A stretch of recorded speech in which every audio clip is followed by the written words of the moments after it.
नाज़रीन अस्सलाम वालेकुम। नाज़रीन, डॉक्टर दानिश प्रोग्राम जवाब चाहिए के साथ हाजिर है। तमाम मुसलमानों को, पूरी दुनिया के मुसलमानों को जश्न ईद मिलादुन नबी जो है वो मुबारक हो। और ये मुबारकबाद सिर्फ मुसलमानों के लिए नहीं है, ये पूरी इंसानियत के लिए है, क्योंकि हज़ूर अकरम सल्लल्लाहु अलैहि वसल्लम को पूरी इंसानियत के लिए रहमतुल लिल आलमीन बनाकर भेजा गया है, आलमीन के लिए है। तो तमाम इंसानियत के लिए आज बहुत अहम दिन है और बहुत अहम जो है वो ये महीना है। तो आप सबको मुबारक हो। इसके साथ मैं आज का प्रोग्राम अपना स्टार्ट करता हूँ, और वो ये है कि बहुत अहम प्रोग्राम है, बहुत ही अहम। हालांकि मैं बताऊंगा कि इस जवाब चाहिए 92 ने बहुत अहम प्रोग्राम्स किए हैं, जिसकी बुनियाद पर बहुत अहम फैसले भी हुए हैं। तो ये एक प्रोग्राम है जिसमें हम इलेक्शन एक्ट 2017 जो कि पार्लियामेंट से जो है अप्रूव्ड है, पास है 21वीं तरमीम के ज़रिए, वो मैं पहला पेज आपको दिखा रहा हूँ, और वो है इलेक्शन एक्ट 2017 जिसमें है कि हैज़ पास बाय द मजलिस शूरा यानी पार्लियामेंट। ये है वो पेज आपने देखा। उसके बाद मैं आता हूँ इसी जो आर्टिकल है इसका 203 का सब क्लॉज 3, जिसमें क्या लिखा हुआ है। तो ये जो लिखा हुआ है वो मैं पढ़ देता हूँ। इंग्लिश में लिखा हुआ है इसका कि a person shall not be member of more than one political party at A time, यानी कोई भी मेंबर जो है वो किसी भी पॉलिटिकल पार्टी का जो है एट ए टाइम, दो पॉलिटिकल पार्टी का या दो से ज्यादा पॉलिटिकल पार्टी का मेंबर नहीं हो सकता है, सिर्फ वो एक पॉलिटिकल पार्टी का मेंबर होगा। अब यहां पर जो मैं सवाल उठा रहा हूं वो ये उठा रहा हूं कि बिलावल भुट्टो जरदारी साहब जो कि पाकिस्तान पीपल्स पार्टी के चेयरमैन हैं, और आसिफ अली जरदारी साहब जो कि पाकिस्तान पीपल्स पार्टी पार्लियामेंटेरियन, ये दोनों अलग अलग पार्टी है, दोनों की अलग आइडेंटिटी है। इलेक्शन कमीशन में मैं आगे जाके दिखाऊंगा दोनों का अलग सिंबल है। तो ये जाहिर है कि ये दोनों मेंबर और इनके साथ पीपल्स पार्टी के जो मेंबर्स हैं वो और पीपल्स पार्टी पार्लियामेंटेरियन के जो मेंबर हैं वो दोनों अलग अलग पार्टी के मेंबर होंगे। तो ये एक ही सिंबल पर इलेक्शन लड़ सकते हैं, एक ही पार्टी की तरफ से लड़ सकते हैं, जो कि मैंने बताया कि आर्टिकल 203 का 2 कहता है कि किसी भी पार्टी का एक मेंबर किसी दूसरे की पार्टी का मेंबर नहीं हो सकता। तो यहां पर जो वेबसाइट पे आता है कि जी आसिफ अली जरदारी साहब वाइस चेयरमैन है पाकिस्तान पीपल्स पार्टी के और चेयरमैन है पाकिस्तान पीपल्स पार्टी पार्लियामेंटेरियन के, तो ये बड़ा क्वेश्चन है आगे चल के। एक और बहुत अहम आर्टिकल मैं उठा रहा हूं, और वो आर्टिकल है आर्टिकल 202 सब क्लॉज 2। वो ये कहता है कि कोई भी पॉलिटिकल पार्टी जो इनलिस्ट करेगी इलेक्शन कमीशन में, उसके लिए उसने लिखा है कि तकरीबन at least of a list of at least 2000 member with their signature or thumb impression along with copies of their national identity card and proofs of the deposit of 200,000 rupees in future। यानी वो ये दोनों जो सियासी जमातें हैं, Pakistan Peoples party और Pakistan Peoples Party parliamentarian, क्योंकि अलग अलग इन लिस्ट हुई हैं, तो इनके 2000 मेंबर का होना जो है हर सूरत में लाजिम है, जिनकी आइडेंटिफिकेशन हो, फोटोग्राफ्स हो, थंब इम्प्रेशन हो, ये अलग अलग होंगे, और ये जाहिर है इन्होंने इलेक्शन कमीशन में जमा करेंगे। नहीं करेंगे तो उन पर आर्टिकल 202 का 3 भी लगता है, 4 भी लगता है, 5 भी लगता है, 6 भी लगता है, 7 भी लगता है, जिसके तहत ये पार्टी इन लिस्ट नहीं रहेगी। ये हम आगे चल के बात करेंगे। उसके बाद मैंने ये दिखाना है आपको कि देखिए इसमें मुख्तलिफ इलेक्शन हुए 2018 के, मैंने एक लिस्ट निकाला है जिसमें जो है वो ग्रैंड डेमोक्रेटिक अलायंस का आप देखेंगे उनको स्टार मिला है, हालांकि उनके अंदर जो मुख्तलिफ पार्टीज थी उनके अलग अलग सिंबल थे। इसी तरह से जमीयत उलमा जमात इस्लामी का स्केल है, जमीयत उलमा इस्लाम फे का जो है वो आप देख रहे होंगे पेन है, और मुत्तहदा मजलिस अमल सब ने मिलकर एक कम्बिनेशन ऑफ पार्टी बनाई थी, उनकी किताब है। इसी तरह पाकिस्तान पीपल्स पार्टी का निशान आप देखें साफ तौर पे है कि उनका जो है वो तलवार है, सोर्ड है, और पाकिस्तान पीपल्स पार्टी पार्लियामेंटेरियन का जो है वो एरो है। अलग अलग आइडेंटिफिकेशन है इसमें इन पार्टियों की। इसी तरीके से आप देखेंगे फंक्शनल का जो है वो आपके रोज है, और जीडीए का आपने देखा था कि वो स्टार है। तो यहां पे जो ग्रुप में मुख्तलिफ पार्टी थी वो सब ने मिलकर एक सिंबल पे इलेक्शन लड़ा और वो था स्टार। और यहां मुत्तहिदा मजलिस अमल में मुख्तलिफ जमातों ने अपनी अपनी आइडेंटिफिकेशन रखते हुए जो नया सिंबल लिया वो उनको बुक दिया गया। अब यहां पर जो मैं बात करने जा रहा हूं बहुत अहम, और वो बात ये है कि ये बात तय है कि पाकिस्तान पीपल्स पार्टी का कोई member Pakistan Peoples Party Parliamentarian के टिकट पर नहीं लड़ सकता, ये रूल्स कह रहा है। और पीपल्स पार्टी पार्लियामेंटेरियन का कोई मेंबर पाकिस्तान पीपल्स पार्टी के टिकट पर नहीं लड़ सकता सिंबल पर, क्योंकि ये दोनों पार्टियां अलग अलग आइडेंटिफिकेशन दे रही हैं, दोनों का अलग अलग सिंबल है, और ये दोनों 2018 के इलेक्शन में अलग अलग एग्जिस्ट कर रही हैं, ये दिखाया गया है। अब आते हैं हम जनाब के 203 जो जिसके लिए मैंने आपको बताया था कि ये जो मेंबर हैं कौन मेंबर पीपल्स पार्टी के 203 के मुताबिक पीपीपी मेंबर जो मैंने बताया कि नहीं हो सकता, यानी आपको अलग अलग लड़ना पड़ेगा। अब क्या है कि पीपल्स पार्टी ने भी एक दरखास्त दी इलेक्शन कमीशन को, और वो कहा कि जी हम कॉम्बिनेशन ऑफ पार्टी के तहत इलेक्शन लड़ना चाहते हैं, और यकीनन कॉम्बिनेशन ऑफ पार्टी के लिए जो है वो इजाज़त है 215 का। अगर आप 2 उठा के देख लें तो उसमें बताया है कि आप कॉम्बिनेशन ऑफ पार्टी से लड़ सकते हैं, लेकिन आपको एक एप्लीकेशन देना पड़ेगा। तो पीपल्स पार्टी और पीपल्स पार्टी पार्लियामेंटेरियन ने जीडीए और मुत्तहिदा मजलिस अमल की तरह जो है एप्लीकेशन दिया। इसी तरह मुत्तहिदा मजलिस अमल ने भी दिया, और इसी तरह जीडीए ने भी दिया। माजी में भी इसी तरह डेमोक्रेटिक अलायंस कौमी इत्तेहाद ने दिया। लेकिन माजी को भी और इसको भी सामने रखते हैं तो जीडीए की तमाम सियासी जमातों जब ग्रुप में कॉम्बिनेशन में आई तो उनको एक नया सिंबल अलॉट किया गया, और उस सिंबल के तहत उन्होंने इलेक्शन लड़ा, यानी स्टार के तहत। इसी तरह मुत्तहिदा मजलिस अमल की मुख्तलिफ सियासी पार्टियां जिन्हें इनलिस्ट किया गया था मुख्तलिफ सिंबल पे, जब उन्होंने कॉम्बिनेशन पे इलेक्शन लड़ा तो उन्होंने किताब पे इलेक्शन लड़ा, उन्होंने स्टार पे इलेक्शन लड़ा, और एक नई आइडेंटिफिकेशन के साथ मुत्तहिदा मजलिस अमल। लेकिन जब पीपल्स पार्टी ने जब एप्लीकेशन दी और पीपल्स पार्टी पार्लियामेंटेरियन ने, तो ये 2 जमातों की हमें कोई अलायंस नहीं मिला, बल्कि हमें क्या मिला कि इन्होंने इलेक्शन लड़ लिया पाकिस्तान पीपल्स पार्टी पार्लियामेंटेरियन के प्लेटफॉर्म से, जिसकी एक अलग आइडेंटिटी है। जी ये एक अलग पार्टी है, ये कॉम्बिनेशन ऑफ पार्टी नहीं है। इन्होंने उसके सिंबल पर इलेक्शन लड़ लिया, और जनाब कोई न्यू फॉर्मेशन ऑफ जो अलायंस है उसका नाम नहीं दिया, जिस तरह जीडीए और मुत्तहिदा मजलिस अमल ने दिया, और जिस तरह उनको नई इलेक्शन सिंबल मिला था। इन्होंने पीपल्स पार्टी पार्लियामेंटेरियन और पीपल्स पार्टी ने मिलकर दरखास्त तो दिया, लेकिन पीपल्स पार्टी पार्लियामेंटेरियन का नाम इस्तेमाल किया और उन्हीं का जो है सिंबल इस्तेमाल किया। अब मैं आता हूं इलेक्शन एक्ट 2017 के क्लॉज 15 का 3 क्या कहता है। 3 ये कहता है, मैं पढ़ देता हूं। 3 ये कहता है कि an election symbol already allocated to a political party shall not be allocated to any other political party or combination of party।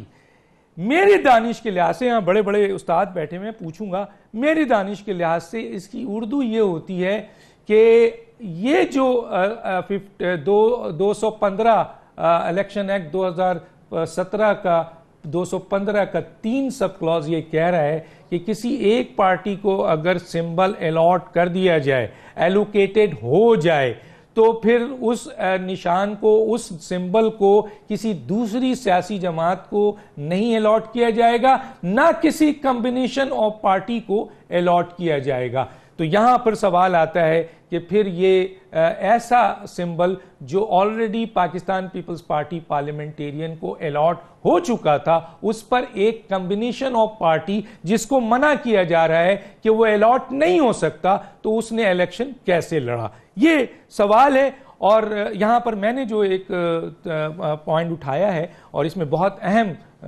जो है एक नाम है इक़्तिदार हैदर साहब, मैं उनका जिक्र अभी जाके करूंगा कि 3 जगह वायलेशन हुई है यहाँ, 3 जगह इलेक्शन कमीशन से। एक तो इलेक्शन कमीशन से वायलेशन ये हुई है कि उन्होंने आर्टिकल 203 का 3 इसमें उसमें कह रहे हैं कि एक पार्टी का मेंबर दूसरी पार्टी के सिंबल पर इलेक्शन नहीं लड़ सकता।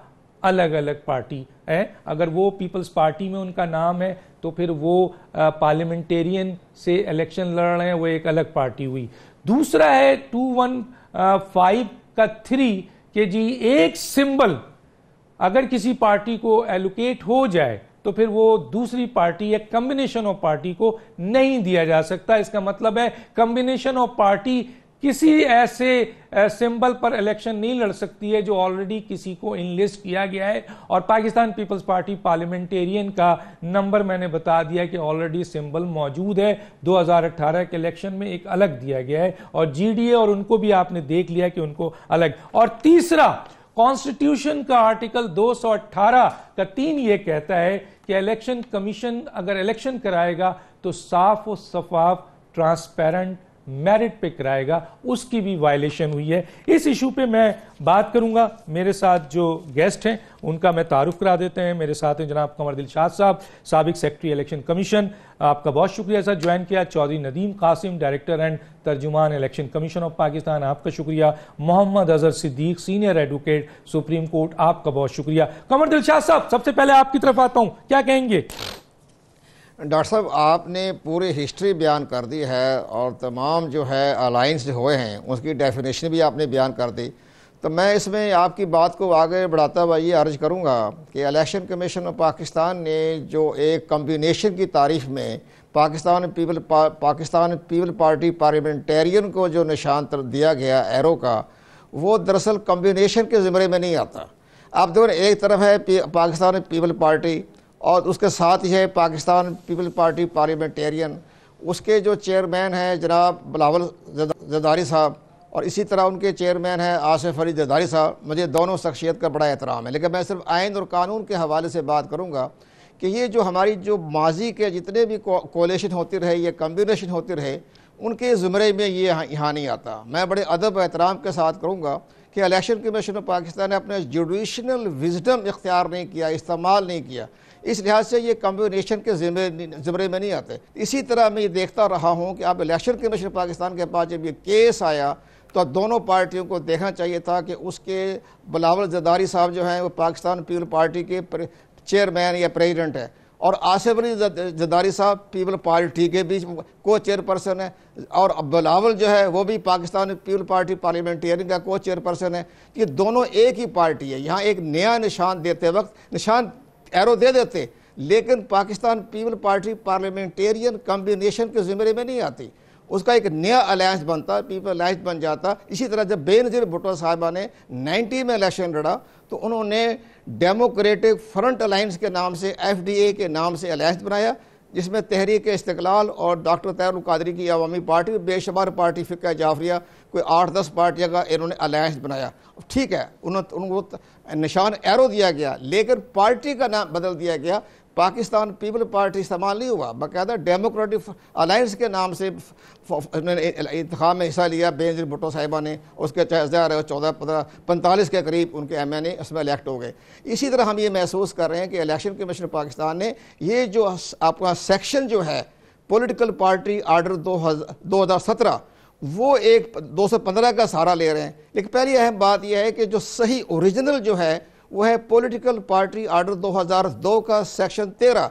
तो मैं हैरान हूं कि पॉलिटिकल पार्टी आर्डर 2002 के सेक्शन को उठा के वो सिंबल में क्यों लेकर चले गए। ये तो सिंबल की डेफिनेशन में आ रहा है ना, ये तो हमारा पॉलिटिकल पार्टी आर्डर 2002 का हिस्सा था, बड़ा इंपॉर्टेंट हिस्सा है। और ये एक जस्टिस इफ्तिखार चौधरी की जजमेंट है कि जो आर्टिकल पहले आएगा उसका वजन ज़्यादा वजनी होता है और जो आर्टिकल बाद में आए उसका असर कम होता है और गैर मौसर असर कम हो जाता है। अब इसको सिंबल में लेकर चले गए तो यहाँ उसका असर कम हो गया।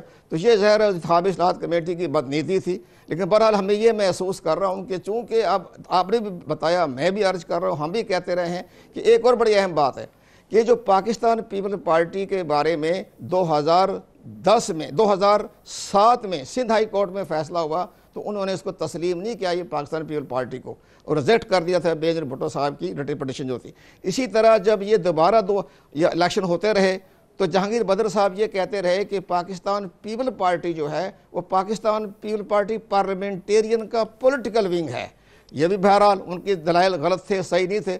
इसी तरह हम आगे बढ़ते हुए जा रहे हैं कि जब वक्त 2011 में 2012 में एक बहुत बड़ी ऐनी पटिशन दाखिल हुई, अजहर सदीक साहब को याद होगा, जिसमें उन्होंने ये कहा कि जरदारी साहब जो है being a president Pakistan, president house में इजलास करते हैं पार्टी का, पीपल पार्टी का, तो उन्होंने कहा मैं तो पीपल पार्टी में नहीं हिस्सा लेता, जो पाकिस्तान पीपल पार्टी जो है ये तो एनजीओ है, मैं तो एनजीओ के लोगों को बुलाता हूं। ये बाकायदा वसीम सज्जाद साहब ने लाहौर हाई कोर्ट में जवाब दाखिल कराया, जिसकी बना पे वो जवाब दाखिल कराया। तो ये मैं कह रहा हूं कि ये पार्टी जो है आगे तो आप समझते हैं कि ये जो इलेक्शन हुआ है इन लोगों का ये इसको नलिफाइड होना चाहिए। सर मैं आगे चलूंगा, इसके ऊपर बात करूंगा। मेरा पॉइंट तो ये है कि ये उस कॉम्बिनेशन के ज़िम्मे में तो नहीं आता। ये अब देखो एक पार्टी के तो नहीं आता, तो इसका सब नहीं आता और सिंबल भी नहीं दिया जाता, आइन की वायलेशन है, आर्टिकल की वायलेशन हुई है इलेक्शन कमीशन की या पार्टी की, तो डेफिनेटली जब वायलेशन है तो फिर तो एक्शन यही होगा ना कि उसको नलिफाइड किया जाए। नहीं अभी मैं आगे चल के बात करता हूं, मैं आगे चल के बात करता हूं। मुझे के लिए कहा जा रहा है, मैं जरा इलेक्शन कमीशन से भी उनके नुमाइंदे भी अजहर साहब हैं, उनसे भी बात करूंगा। आपसे ये जरूर पूछूंगा कि जब इसमें आइन आर्टिकल की इतनी वायलेशन है तो फिर ऐसा इलेक्शन वैलिड कैसे हो सकता है। मैं एक छोटा सा ब्रेक लूंगा नाज़रीन, फिर वापस आता हूं।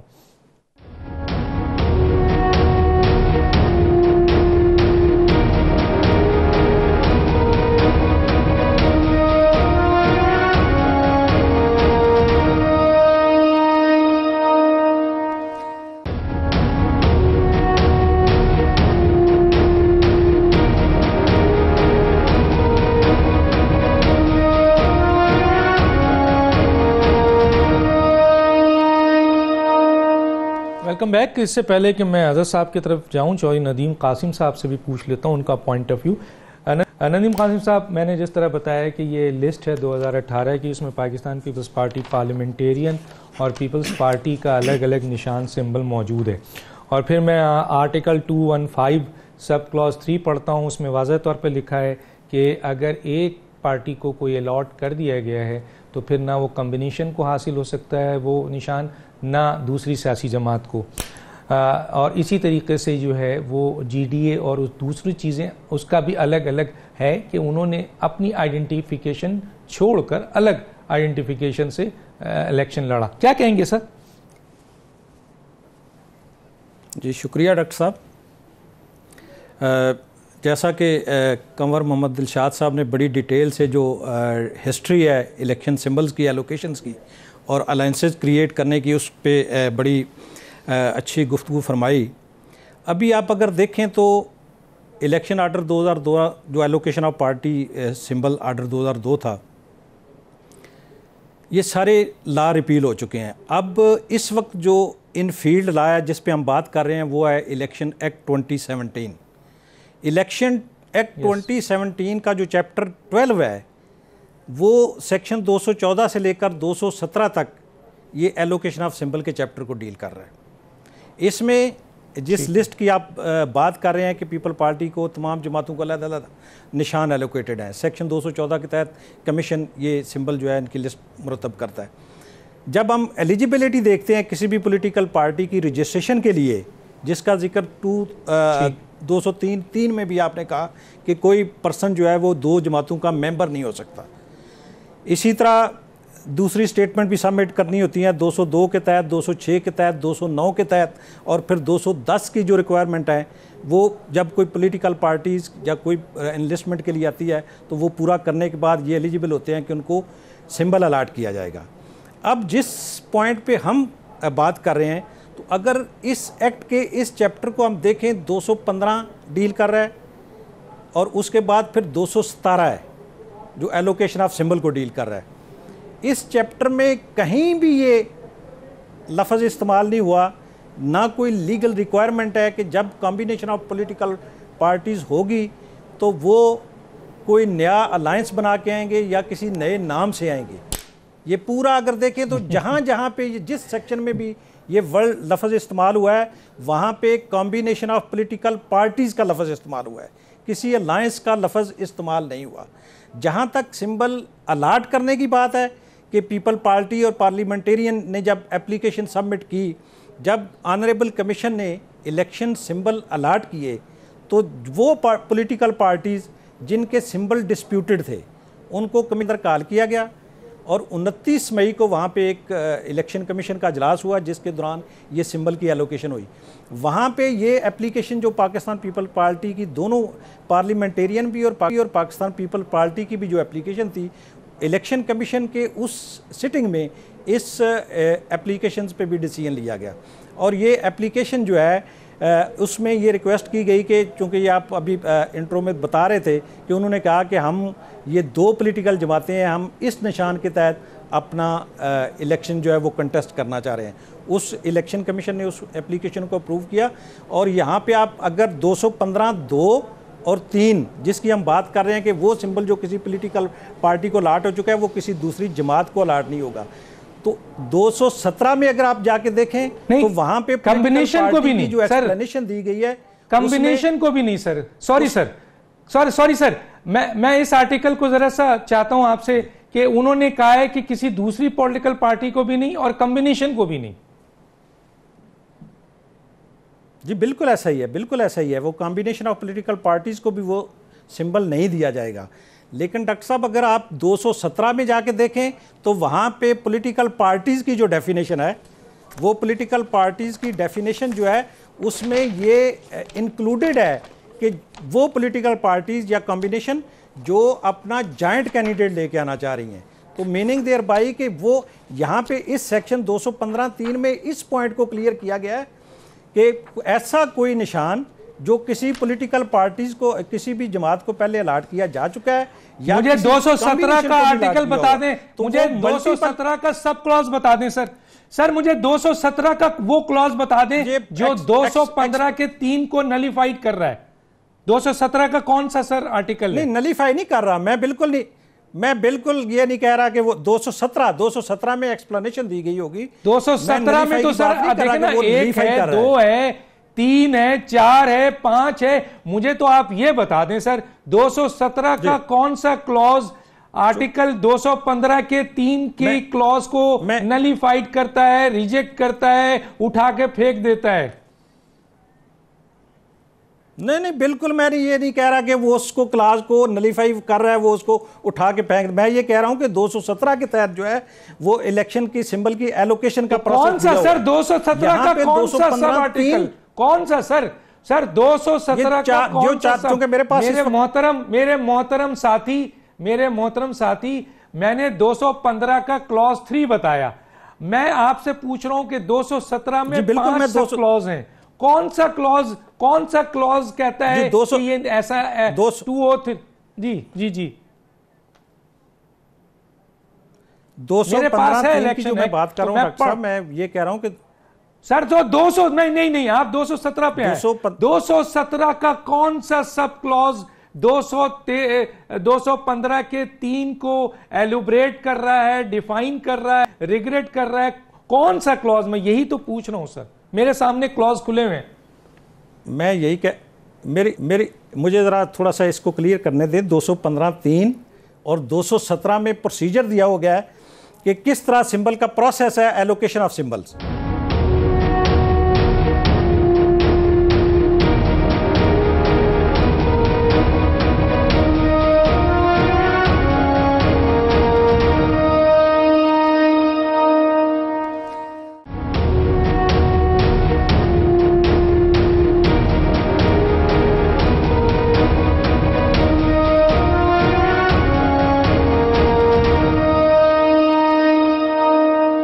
अजहर साहब आप क्या कहते हैं? मैं आगे आपसे बात करता हूं सर। बहुत शुक्रिया डॉक्टर साहब। अच्छा, कुछ तारीखी बातें हैं शायद हमारे भाई भूल पाए। कमर दिलशाद साहब ने बड़ी खूबसूरत बात की है।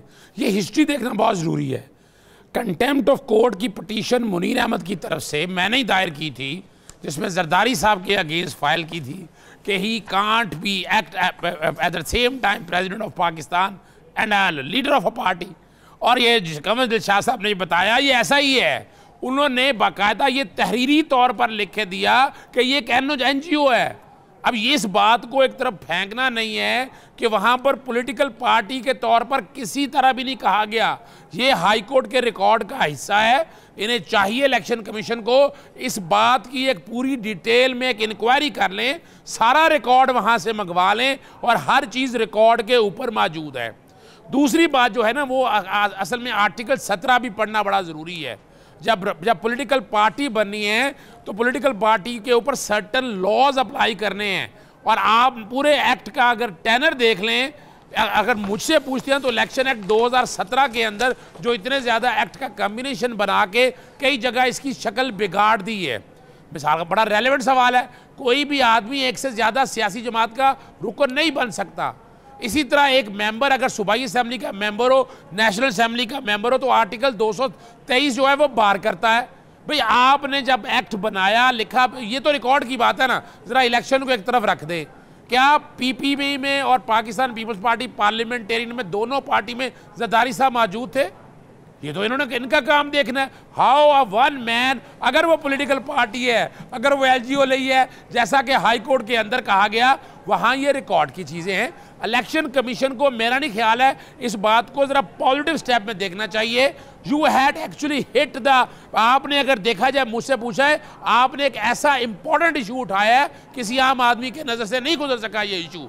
या आप कह दें कानून में सुकून है, या इलेक्शन कमीशन नाअहल है कि इस बात को वो समझ नहीं पा रहा। आप बड़ा सीधा सा इशू कर रहे हैं। भाई कानून पे अमल दरामद करना है। आप आर्टिकल 4 और 5 की एनफोर्समेंट की बात कर रहे हैं।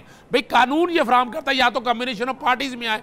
आपने आकर 2 सियासी जमातें अलग-अलग रजिस्टर्ड है, या तो उनको बैठ के कम्बिनेशन बनाए। और जिस सेक्शन 217 की बात कर रहे हैं वो तो बात ही और कर रहा है, वो तो सिंपल के कॉन्टेक्स्ट में बात कर रहा है, एक पॉलिटिकल पार्टी की बात कर रहा है। अगर ये दोनों पार्टी आपस में एमलगमेट हुई या एक दूसरे में तहलील हो गई तो ये लाइना रिकॉर्ड सारा कौम के सामने कि इस वक्त पाकिस्तान पीपल्स पार्टी या पाकिस्तान पीपल्स पार्लियामेंटेरियन एक ही जमात है। वो तो एडमिट कर रहे हैं कि दोनों ही अपनी जगह पर मौजूद हैं। तो यहां नेगेशन ऑफ एक्ट मौजूद है, negation of constitution is available. यहां बैठ के आपको कानून का नफाज करना है, चाहे कोई भी हो।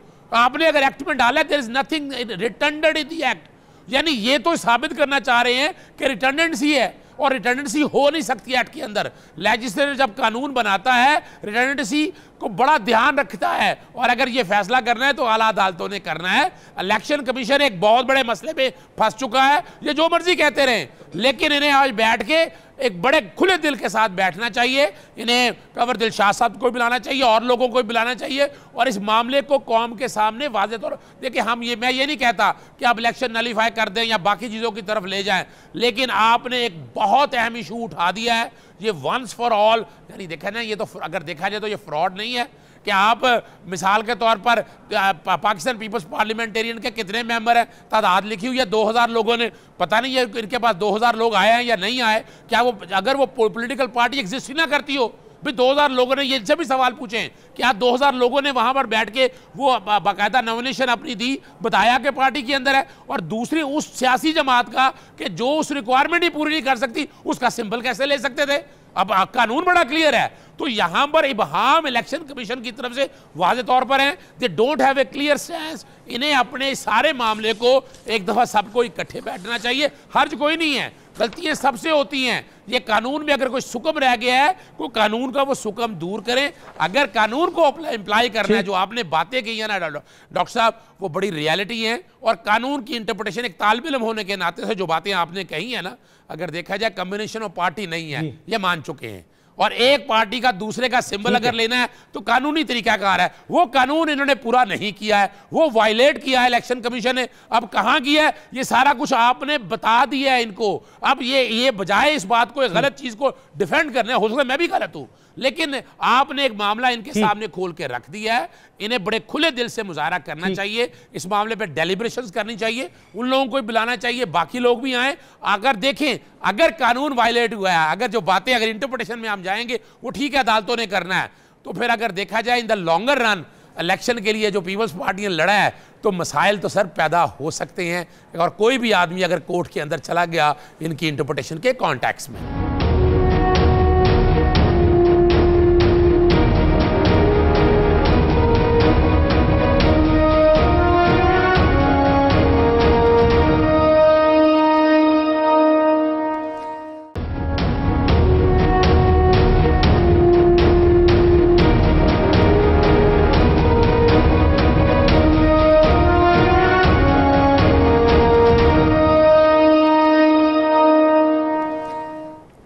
Welcome back. Chief justice of Pakistan से गुजारिश करेंगे इस प्रोग्राम के थ्रू कि ये एक बहुत अहम मसला है और यकीनन इसका फ़ैसला आप ही कर सकते हैं, तशरीह कर सकते हैं।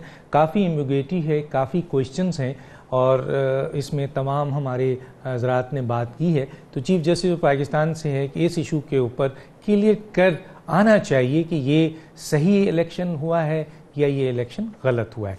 दूसरी तरफ मैं एक और केस उठा रहा हूँ और चीफ जस्टिस साहब से ज़रूर गुजारिश करूँगा कि ये पाकिस्तान का केस है, ये ना मेरा केस है न ये किसी एक इंडिविजुअल का केस है, ये पूरे पाकिस्तान का केस मैं आज उठा रहा हूँ, जिसे पाकिस्तान के 22 करोड़ आवाम की आंखों में झूल डाल के भुला दिया गया।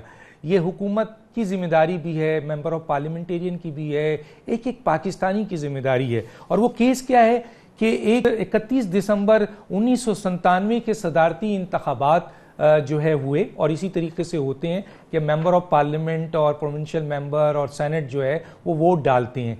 तो एक मेंबर ने ये बड़ा यूनिक केस है एक लिहाज से कि 967 मेंबर ऑफ पार्लियामेंट के खिलाफ FIR कटी है मुल्क से गद्दारी बगावत के हवाले से। केस जरूर आपसे डिस्कस करने जा रहा हूं और वो है जनाब FIR है आपके, मैं दिखाता हूं FIR। ये FIR कटी है 207 में, इसका नंबर है 117। ये है देखिए FIR और ये कटी है 967 उन मेंबर ऑफ पार्लियामेंट के खिलाफ जो 1997 में जिन्होंने सदारती इंतखाब में वोट दिया है। और इसी वोट के दरमियान एक बैलेट पेपर निकला जो आइन के आर्टिकल 5 की खिलाफ वर्जी है, जो सबसे खतरनाक है, आर्टिकल 6 से भी ज्यादा खतरनाक है। लेकिन अफसोस की बात है कि आज भी इलेक्शन कमीशन ने मुल्क के खिलाफ इस गद्दारी के मुकदमे का जो रिजल्ट है वो अवाम को नहीं दिया। आज मैंने फिर इस 22 करोड़ अवाम को जगाया है, मेंबर ऑफ पार्लियामेंट को जगाया है, इदारा जो है वो क्या कहते हैं हुकूमत को और इंटीरियर मिनिस्ट्री को जगाया है। IG पुलिस को मैंने ये रिक्वेस्ट की है कि मुझे थाना सेक्रेटरीट में जो ये FIR कटी है उसका रिजल्ट क्या हुआ, वो गिरफ्तार हुआ वो शख्स। मैं आता हूं जनाब कंवर दिलशाद साहब, क्या कहेंगे इसके ऊपर आप? ये जनाब बड़ा दुरुस्त है, ये आपने जो बात बताई है ये मैं इसका बाकायदा चश्मदीद गवाह हूँ कि ये अब हमारे ये दोस्त हैं इक़्तिदार साहब ने बड़ी जंग लड़ी। ये बात दुरुस्त है कि उन्होंने इक़्तिदार साहब ने बाकायदा 97 में जब ये सदारती इलेक्शन हो रहा था तो जस्टिस रफ़ीक ताड़ साहब सदारती उम्मीदवार थे और जॉइंट सेशन हो रहा था और वसीम सज्जाद साहब जो थे वो एक्टिंग प्रेसिडेंट पाकिस्तान थे और चेयरमैन सेनेट भी थे। लेकिन इन हालात को देखते हुए जी आया तो ये 28 से 29 दिसंबर को ये इंतखाब हुए हैं और ये गालबन 1 जनवरी 98 को ये चंद अखबारात में, कौमी अखबारात में ये पूरी डिटेल छपी है। उसमें एक अखबार की तो कापी मेरे पास मौजूद है, मैंने भी उसको पढ़ा है। तो लेकिन इक़्तिदार साहब ने उस वक्त जंग लड़ी, लेकिन बहरहाल उस वक्त के जो नए सदर बने थे रफ़ीक ताड़ साहब, तो उन्होंने अखबारी खबर पढ़ने के बाद ये वायदा किया था कि मैं सदर का हल्फ उठाने के बाद इस पर कार्रवाई करूँगा, एक्शन लूँगा। लेकिन बाद में बादशाह चेयरमैन सेनेट बन गए थे, वसीम जाद साहब सदर नहीं रहे थे, तो उन्होंने भी एक्शन नहीं लिया।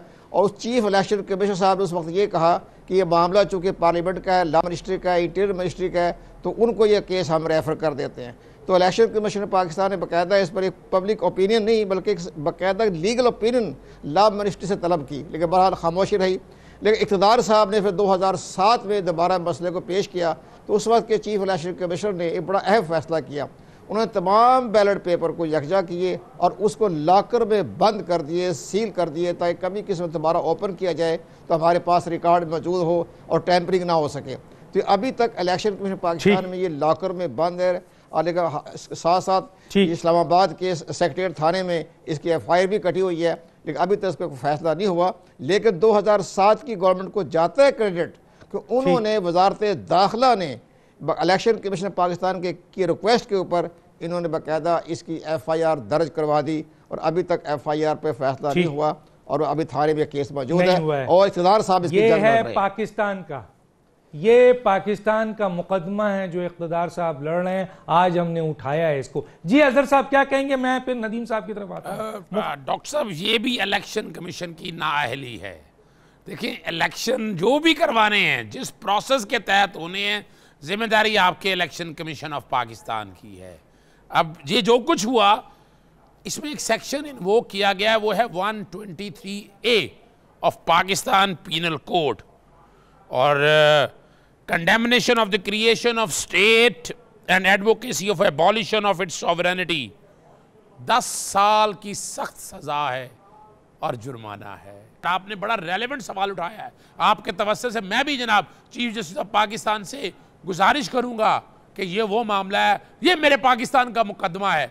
और डॉक्टर साहब अगेन अल्लाह ताला आपको जिंदगी और सेहत दे, क्रेडिट टू यू कि आपने इतना अहम इशू उठाया है। इक़्तिदार से रब्ता रहता है मेरा भी, फेसबुक पे भी रब्ता रहता है, व्हाट्सएप पे वो बार बार शो रहा है, यानी आप अंदाजा लगाएं वो पाकिस्तान से बाहर भी होता है तो वो कोशिश करता रहता है इस सारे मामले को आवाज उठाने की। लेकिन वजह है हमारा निजाम कुछ इस तरह का है, खामोशी बहुत ज्यादा है। हमारे अपना जो हमारी पॉलिटिकल गवर्नमेंट्स हैं, हमारी हुकूमत की तरफ से नाअहली है। ठीक, पाकिस्तान से किसको मोहब्बत है ये सामने नजर आएगा। ये FIR कटी हुई है और 1997 का केस आज 2017 में दोबारा उठाया जा रहा है। बताइए ये 10-20 साल में पाकिस्तान का मुकदमा ये नहीं लड़ सके, नहीं जीत सके, उस कल्प्रिट को, उस गद्दार को सजा नहीं दे सके। जी क्या कहेंगे नदीम साहब? जी डॉक्टर साहब, मैं कंवर मोहम्मद दिलशाद साहब की जो बात है उसी को एंडोर्स करूंगा कि इलेक्शन कमीशन के पूल पे जो असाइनमेंट थी, इलेक्शन कमीशन ने अपनी जिम्मेदारियां पूरी की। अब आगे FIR हो चुकी, जब FIR हो चुकी तो उसके बाद फिर जो इन्वेस्टिगेशन एजेंसीज हैं वो गवर्नमेंट का काम है जिन्होंने आगे इस केस को प्रोसीड करना है। इलेक्शन कमीशन का इसमें कोई रोल प्ले नहीं है। जिस तरह अजहर सदीक साहब बेसाद एहतराम में बात कहूंगा कि इसमें आपकी जिम्मेदारी है, आप कस्टोडियन हैं इलेक्शन के। आप कैसे कहते हैं? जब एक सर नहीं, आप FIR दर्ज करके एक इतना बड़ा इदारा खामोश हो जाए, नहीं मुझे दुख हुआ आपकी इस बात से। आपको कहना चाहिए था कि नहीं इस मामले को हम लेके जाएंगे। ये देखिए ये जुल्म, ये जो कुछ भी हुआ है ये आपकी जुरिसडिक्शन के अंदर हुआ है। आपकी जिम्मेदारी है कि इसको मंतकी जाम तक लेके जाना। आप एक कंप्लेनेंट की हैसियत से हैं, अगर मुझसे पूछते हैं, ये नहीं है कि पर्चा दर्ज करा दिया और घर बैठ गए। आपको ये कहना चाहिए बिल्कुल हम इस मैटर को टेकअप करते हैं, हम बात करते हैं इन्वेस्टिगेशन एजेंसी से, क्यों आप मंतकी जाम तक नहीं पहुंचाया। जो मैं बात करना चाह रहा हूं वो ये है कि जब FIR होगी तो उसके बाद जो इन्वेस्टिगेशन के प्रोसेस हैं वो इन्वेस्टिगेशन एजेंसी के काम है, उस गवर्नमेंट का काम है कि इतना बड़ा जुर्म अगर किसी ने कमिटमेंट किया है और वो FIR भी कटा है तो वो इलेक्शन कमीशन कोई इन्वेस्टिगेशन एजेंसी नहीं है जो उसका आगे प्रोसीड करेगी। दूसरा जो पहला हमारा सेगमेंट था उसके बारे में सिर्फ मैं ये बात कहूँगा कि डॉक्यूमेंट्स की आपने बात की, कानून के मुताबिक लीगल जो तरीकाकार है उसके मुताबिक जो भी कोई अप्लाई करता है इलेक्शन कमीशन उसको वो डॉक्यूमेंट जो रेलेवेंट है वो प्रोवाइड किए जाते हैं। और इस केस में भी जो डॉक्यूमेंट कानून के मुताबिक दिए जा सकते हैं वो इलेक्शन कमीशन अगर कोई एप्लीकेंट आएगा तो उसको वो डॉक्यूमेंट जो है वो प्रोवाइड किए जाएंगे। सर ये इख्तियार साहब ने आपको लिखा हुआ है कि ये प्रोवाइड की जाए लिस्ट, जो कि वो एक पाकिस्तानी हैं और उन्होंने एज ए सिटीजन पाकिस्तान एक वोटर की हैसियत से आपसे ये मांगा हुआ है, आप देंगे सर? जी बिल्कुल, मैं वही कह रहा हूं कि जो कानूनी तौर पे अगर लीगली हम दे सकते हैं तो वो डॉक्यूमेंट जरूर प्रोवाइड किए जाएंगे। यार ये तो एक आम पब्लिक होनी चाहिए सर। बहुत शुक्रिया, आप तीनों का वक्त खत्म हुआ चाहता है। एक दफा फिर इन दोनों केसों पे मुतालबा है हम सब का, हम सब पाकिस्तानियों का। आज पाकिस्तान जागा है फिर कि ये दोनों केस पे सुओ मोटो नोटिस लें। जनाब चीफ जस्टिस साहब, ना पार्लियामेंट सोई हुई है, हुकूमत सोई हुई है, पुलिस सोई हुई है, इलेक्शन कमीशन सोया हुआ है, हम पाकिस्तानी भी सोए हैं, लेकिन आज जागे हैं इक़्तिदार साहब की बुनियाद पर। तो आप नोटिस लें और इस शख्स को कैफर किरदार तक पहुँचाएँ जिसने इस्लामी जमहूरियत पाकिस्तान की तज़हीक की है, जिसने हमारे मादरे वतन की रुकने पार्लियामेंट होते हुए तज़हीक की, और जिस पार्टी की तरफ से ये मेंबर है उस पार्टी को भी बैन करें। वक्त खत्म हो जाता है। डॉक्टर दानिश को याद दीजिए। अल्लाह हाफिज़।